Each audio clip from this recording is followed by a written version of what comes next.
para dito sa San Sebastian ngayong araw na to.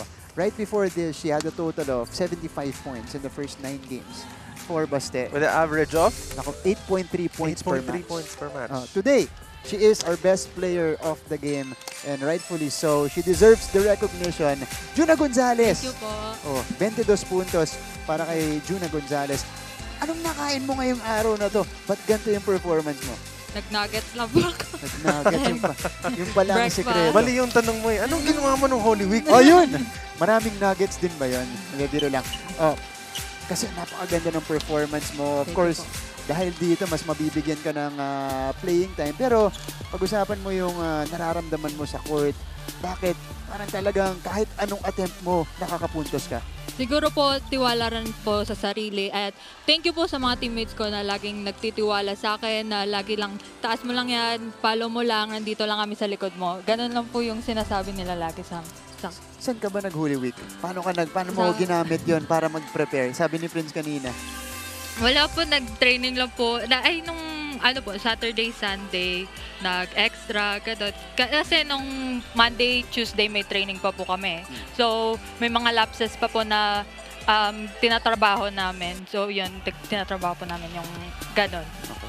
Kita mo, sabi nga naman ni Coach, pwede kayong umuwi. Basta mag-strength and conditioning kayo na training, di ba?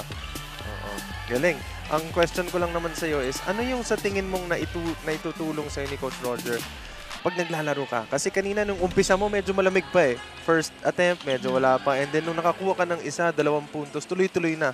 Ano sa tingin mo yung nagiging pinaka-impact ni Coach Roger sa'yo and syempre dun sa mga teammates mo para maglaro kayo ng ganito na, as in, together kayo? Siguro po, yung pag motivate sa amin ni Coach Roger, lalo na sa mga teammates ko, si Coach Clint Bun po, nagsasabi sa amin na galingan nyo lagi, huwag kayong mag-doubt na paluin.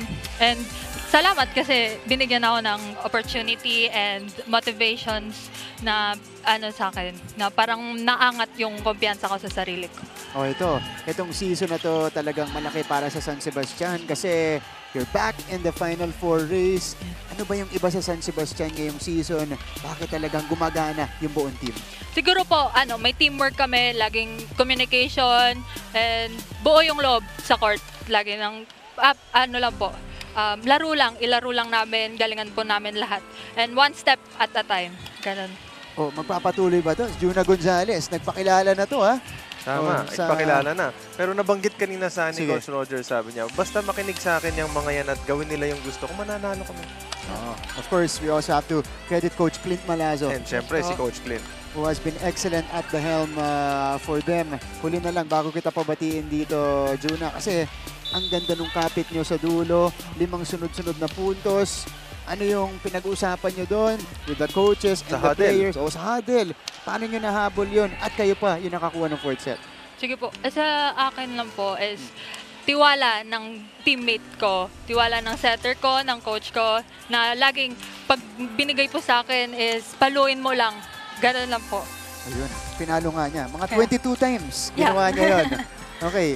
Juna, pagkakataon mong batiin yung mga kamag-anak mo, mga kaibigan mong nanonood ngayon. Binabati ko po yung Basti community, sila Father, si Sir Bog. Hi po sa pamilya ko po sa Talisay Negros Occidental.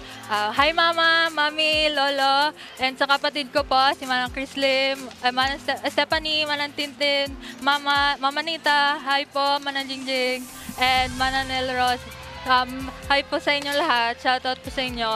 Thank you po. Sa boyfriend, wala. Wala. Okay, wala. Bawal po. Ayan sa mga nanonood Hinuli dyan. ni Prince! Bawal po. Single pa yan. Okay. Juna, thank you. Po. Congratulations, napakagaling. Thank you po. Good job.